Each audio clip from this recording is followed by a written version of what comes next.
अस्सलाम वालेकुम। RBS business search academy में मैं आप सबको खुश आमदीद कहूँगा इस वीडियो लेक्चर नंबर 2 में, जिसमें हम बात करेंगे कि टाइटल आप रिसर्च पेपर किस तरह लिखें। टाइटल लिखते वक्त आप किन चीज़ों का खास ख्याल रखें, किस चीज़ों से आप इज्तनाब करें और किस चीज़ों को ज़रूर अपने टाइटल का हिस्सा बनाएं।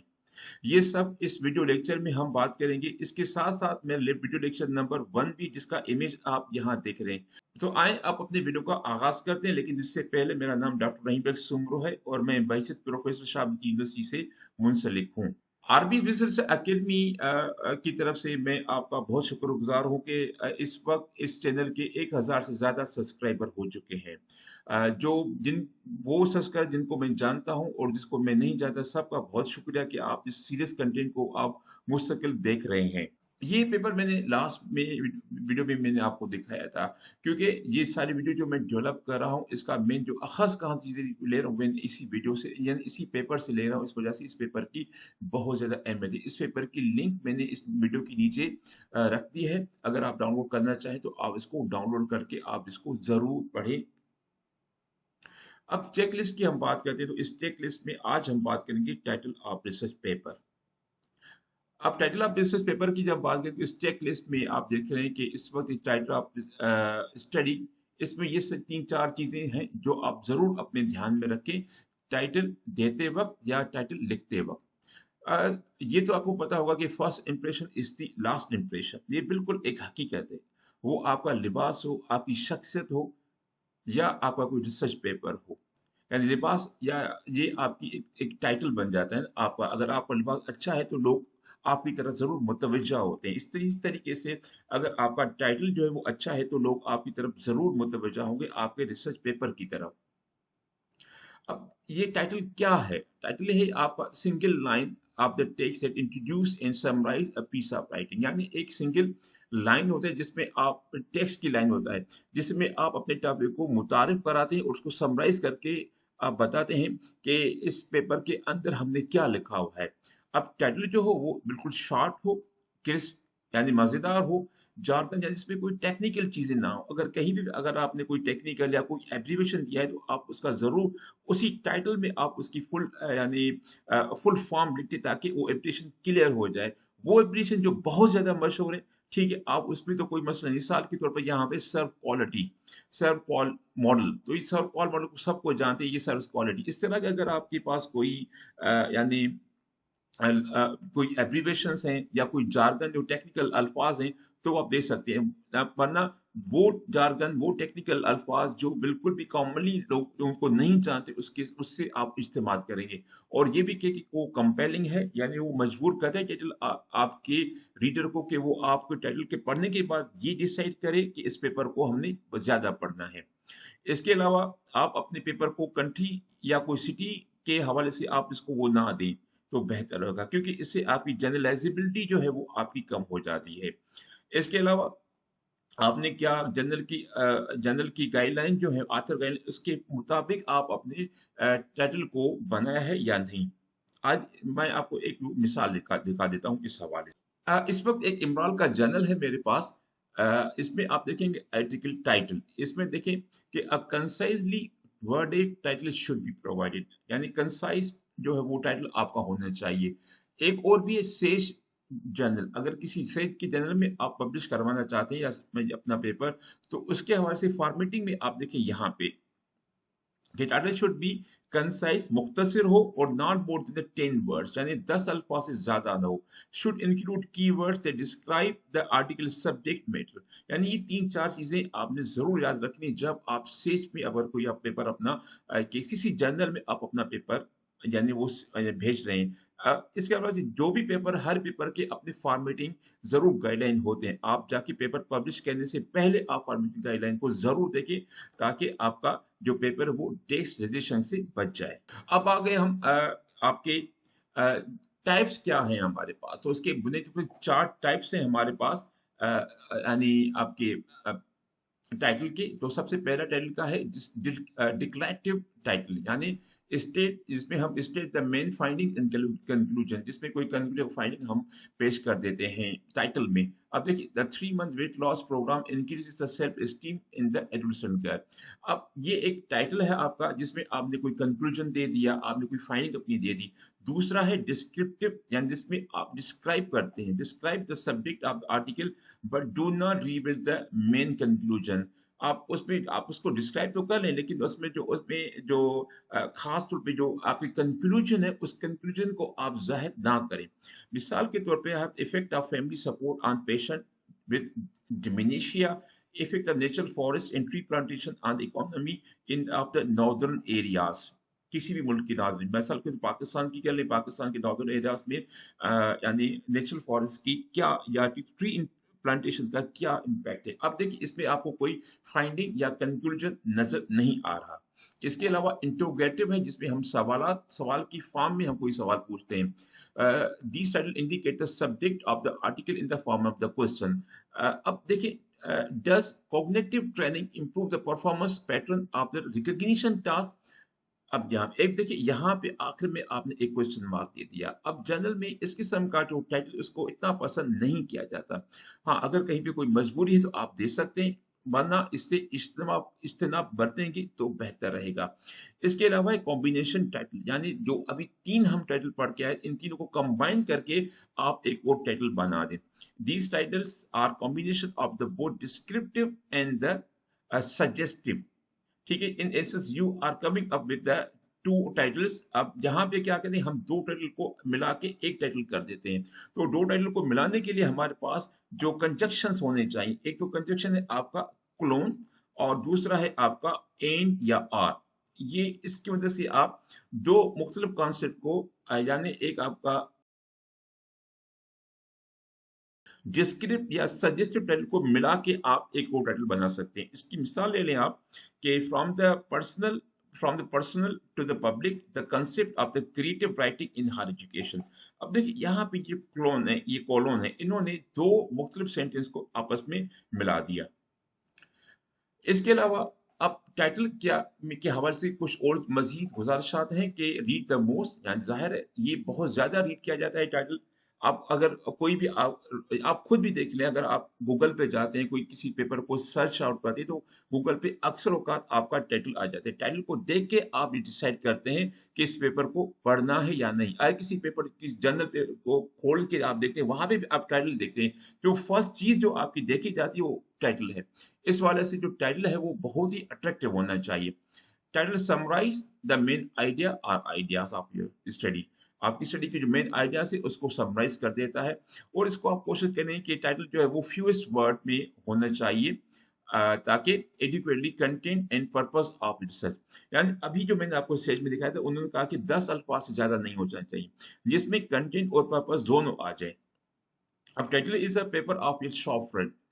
ठीक है, एक शॉप का लुक जो होता है, जितना अट्रैक्टिव होता है, लोग उतनी ज्यादा उसको प्रेफर करते हैं, या यहाँ से कोई चीज हमें लेनी पड़ती है, लेनी लेनी चाहिए।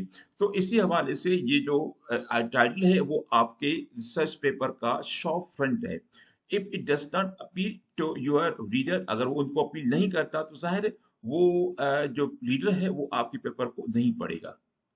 Title of कुछ organ. If the title is too long, this usually indicate that there are the too many unnecessary words. तो इसमें अगर बहुत ज्यादा यानी यानी इसकी लंबा है, तो जाहिर इसमें कुछ चीजें गैर जरूरी तौर पे आपने दे दी हैं। तो आप उसको पढ़ने के लिए बंदे के पास ज्यादा स्टेमिना होना चाहिए, ज्यादा टाइम होना चाहिए, ताकि वो उस पूरे टाइटल को पढ़े, इसको समझे। तो अक्सर क्या होता है कि बड़े टाइटल को लोग इग्नोर कर देते हैं, तो इस वजह से टाइटल जो है आपका वो शॉर्ट होने।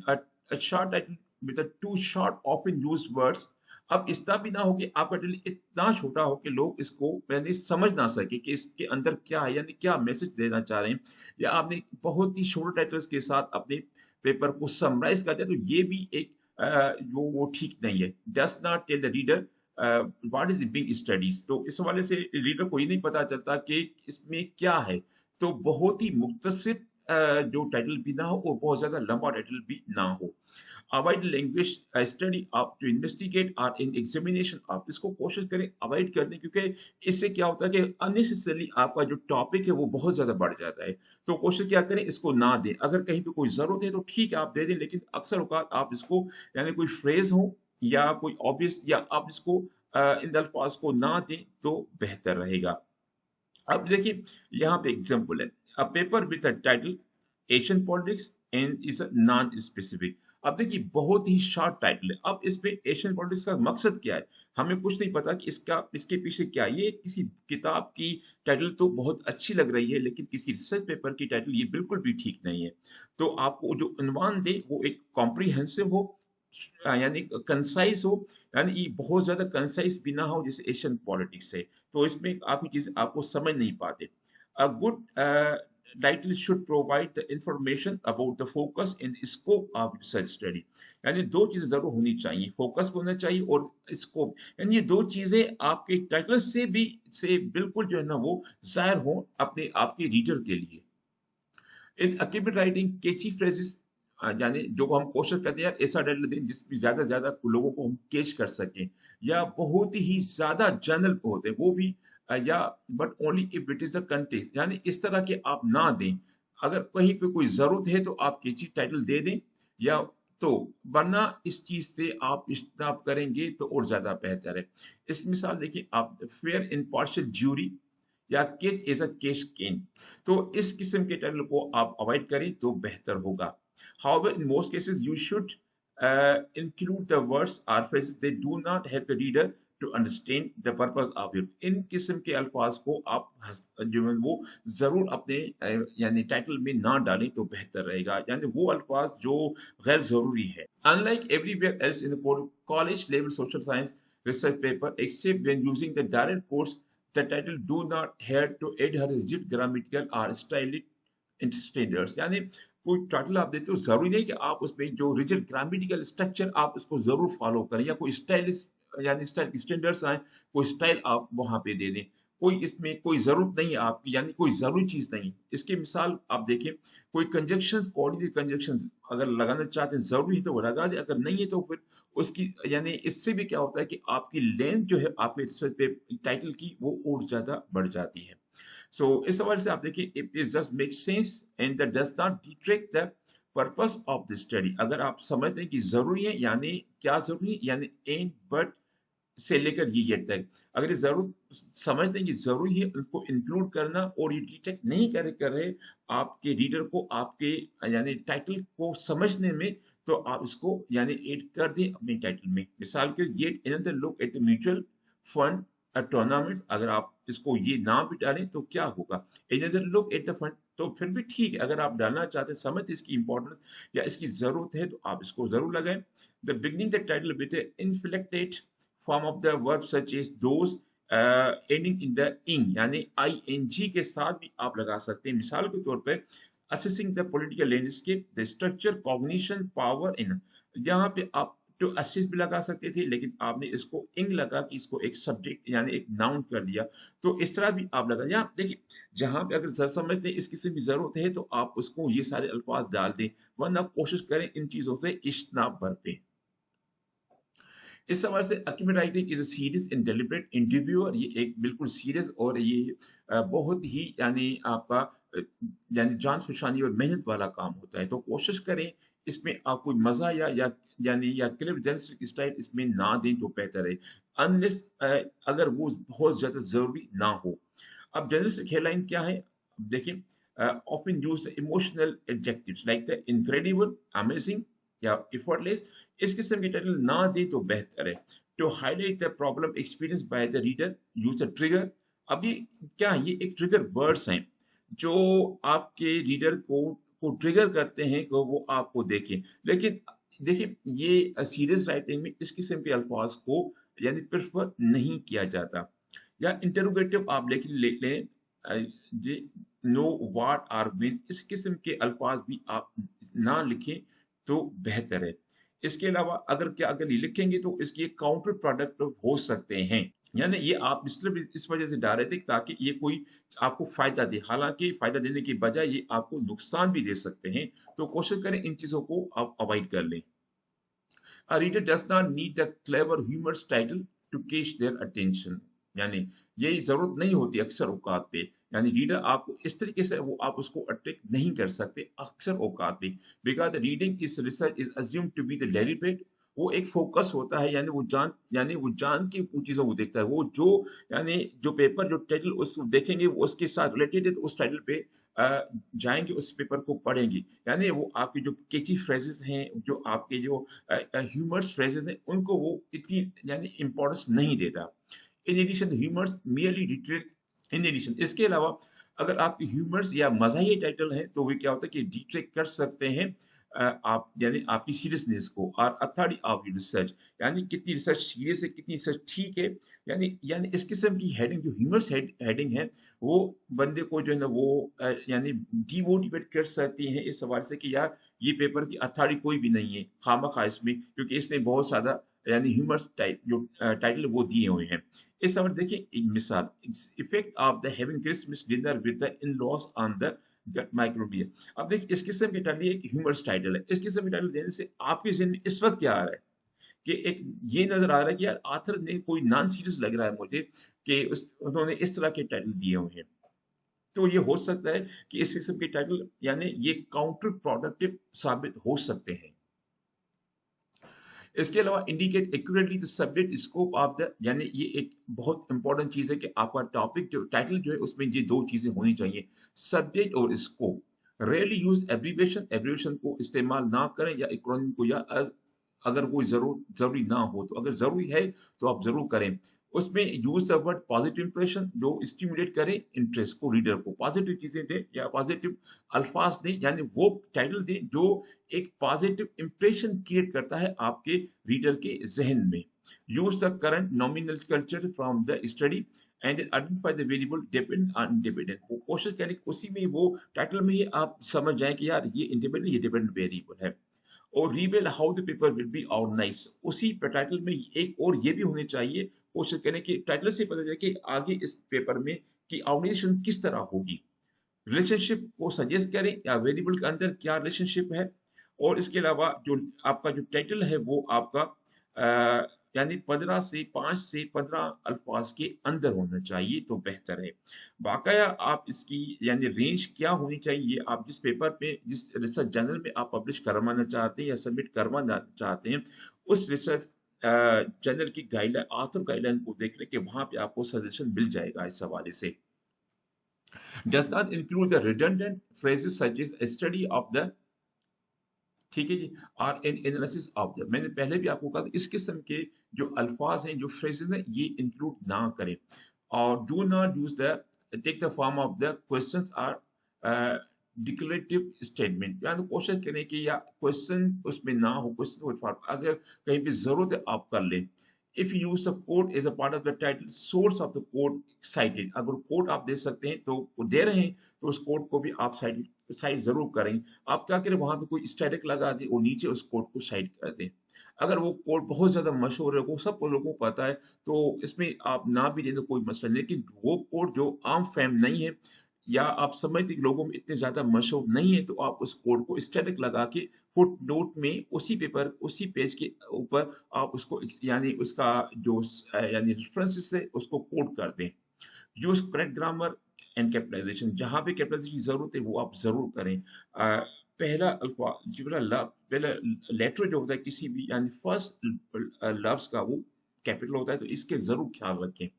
ठीक है, all nouns pronouns verb adjective adverb that appear between first and last verb should of the title also be capitalised. यानी जितने भी नाउन प्रोनाउन आप यूज कर रहे हैं तो वो भी आपके कैपिटल यानी आपके टाइटल के जो फर्स्ट लेटर होगा वो कैपिटल लेटर होगा, बकाया आपके जो जिस तरह लिखते हैं। हाँ, उसमें ये कर सकते हैं इन ऑन दी, ये आप अगर डालना चाहते हैं तो ये आप जो है ना वो स्मॉल लेटर्स में लिख सकते हैं। और एक्सक्लेमेशन मार्क ये बहुत कम इस्तेमाल करें तो बेहतर है, या ये बहुत ही रेयरली यूज होता है। अब देखिए एक टाइटल है हमारे पास, अब देखिए ये novel study of the confusion usefulness of an S one. अब देखिए एक तो ये टाइटल बहुत ज्यादा बड़ा है, आप इसमें एक एब्रीविएशन है जिसको हम नहीं जानते क्या पता है।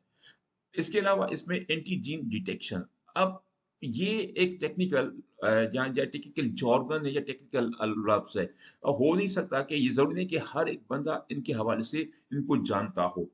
Test in the diagnosis of the dengue fever, ठीक है, analysis of the clinical features and comparison with the ELISA. अब देखिए यहाँ पे एक और एब्रिविएशन आ गया, अब हमें इस एब्रिविएशन का पता नहीं। And test and viral culture clinical follow up with the 100 patients of the dengue for fever at the XYZ hospital daily। अब इतना बड़ा टाइटल आप देखिए इसमें कितना आपको टाइम लग रहा है इसको पढ़ने में, इसके बाद भी हम इसको समझ नहीं पा रहे क्योंकि इसमें कुछ टेक्निकल अल्फाज हैं, कुछ एब्रीवेशंस हैं जिसको हम नहीं, इस तरीके के जो आपके पास जो टाइटल्स लंबे होते हैं तो लोग इसको अक्सर नापसंद करते हैं, आपके रीडर्स को अक्सर नापसंद करते हैं। तो बेहतर है बहुत ही छोटा और आप टाइटल कर लें, ठीक है। Towards nurturing the entrepreneur intention of the neglected female students of the Pakistan. ये अब देखिए ये भी कुछ ज्यादा ही लंबा आपका रिसर्च टाइटल है, तो इस किस्म के रिसर्च टाइटल से आप इज्तनाब बरतेंगे तो बेहतर है। अब देखिए ये अभी हमने देखा था, ये जो अभी हमने देखा ये बहुत बड़ा टाइटल था, आप इसको इस छोटा सा टाइटल भी लिख सकते हैं कि NS1 antigen test for the diagnosis of the dengue fever, यानी एक बहुत बड़ा जो आपका टाइटल, आप इसको बिल्कुल छोटा, आप देखिए ये टाइटल आपको पढ़ने में बड़ा आसान लग रहा है उस टाइटल के मुकाबले में। इसके अलावा एक और टाइटल है आपका इंटरव्यू इंटेंशन, ओके कॉलन, और the role of the personal trait in the respect of the theory of the planned behaviour. ये एक छोटा सा हमें लग रहा है, ये ठीक है मुनासिब एक टाइटल है जिसमें ये सारी जो लवाजमात आपके आ जाते हैं जो हम पहले पढ़ के आए हुए हैं। Understanding the accelerator from the resource based perspective और the nature of crowd funding in the China initial evidence. तो अब देखिए यहाँ पे जब चाइना आ जाता है तो पहले हमने ये भी समझा था कि आप उसी टाइटल में को किसी कंट्री का किसी शहर का नाम ना डाल दें, इसकी जनरलाइजेबिलिटी इसकी कम हो जाती है। अब देखिए चाइना आ गया तो आपके जहन में क्या आ गया कि ये चाइना के साथ रिलेटेड, यानी इसका स्कोप विद इन चाइना है, तो आपके जहन में खुद ब खुद इसकी जनरलाइजेबिलिटी एक महदूद हो गई। तो अगर आप इसको चाइना खत्म कर देंगे, जनरली लिख देंगे, तो आप इसकी जनरलाइजेबिलिटी बहुत ज्यादा हो जाएगी। तो कोशिश करें अगर जरूरी है तो किसी कंट्री का नाम डाल दें, अगर जरूरत नहीं तो आप इसको खत्म कर दें। अब इसमें jargon is a language of the, अब जार्गन क्या है, जार्गन स्पेशलाइज्ड टर्म्स हैं जो आप हम यूज करते हैं और वो यानी मखसूस प्रोफेशन वाले ही समझ सकते हैं, जैसे मेडिकल टर्मिनोलॉजी है, बिजनेस टर्मिनोलॉजी है, सोशोलॉजिकल टर्मिनोलॉजी है, ये सारी हम ये सोशोलॉजी टर्म्स है एक दूसरे के साथ बहुत आसानी नहीं समझ सकते। तो most jargon consist of unfamiliar terms, abstract words, non-existing words, acronyms and abbreviation। तो टेक्निकल जो जार्गन या टेक्निकल लफ्ज होते हैं वो अनफेमिलियर भी होते हैं, एब्स्ट्रैक्ट वर्ड्स भी होते हैं, नॉन एग्जिस्टिंग वर्ड्स यानी वो बहुत ही कम हमारे सामने नजर आते हैं, एक्रोनिम्स होते हैं, एब्रिविएशंस होते हैं, ये सारी चीजें।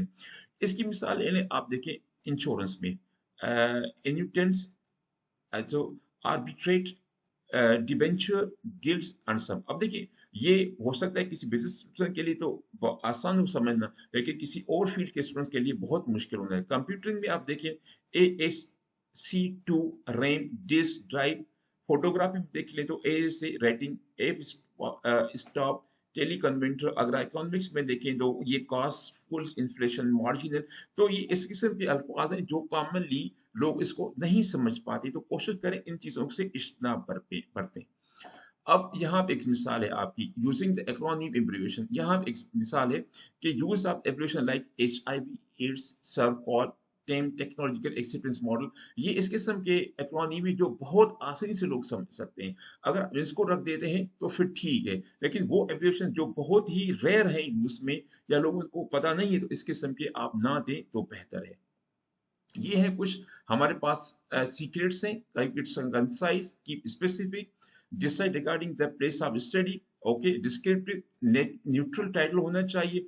अगर आप कोई एब्रिविएशन देना चाहते हो, एब्रिविएशन यानी बिल्कुल सादा सा है, अभी हम पढ़ के आए, तो बिल्कुल बिल्कुल बहुत ज्यादा यानी मशहूर, तो आप इसको रख दें, अदरवाइज इसको ना रखें तो बेहतर है।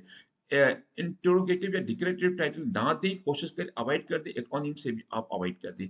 तो ये कुछ गुजारिशात थी इस चैनल के यानी वीडियो के आखिर में जो आप जरूर अपने ध्यान में रखेंगे।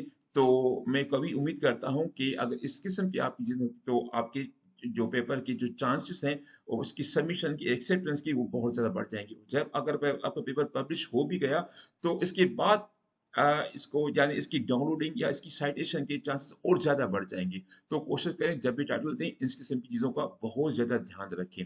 आखिर में बहुत शुक्रिया आपका कि आपने इस वीडियो को पूरा देखा। मैं उम्मीद करता हूँ कि आप इस चैनल को ज़रूर लाइक करेंगे, ज़रूर इसको कमेंट करेंगे और दूसरे दोस्तों के पास भी इसको रेफ़र कर देंगे। Thank you very much for watching it.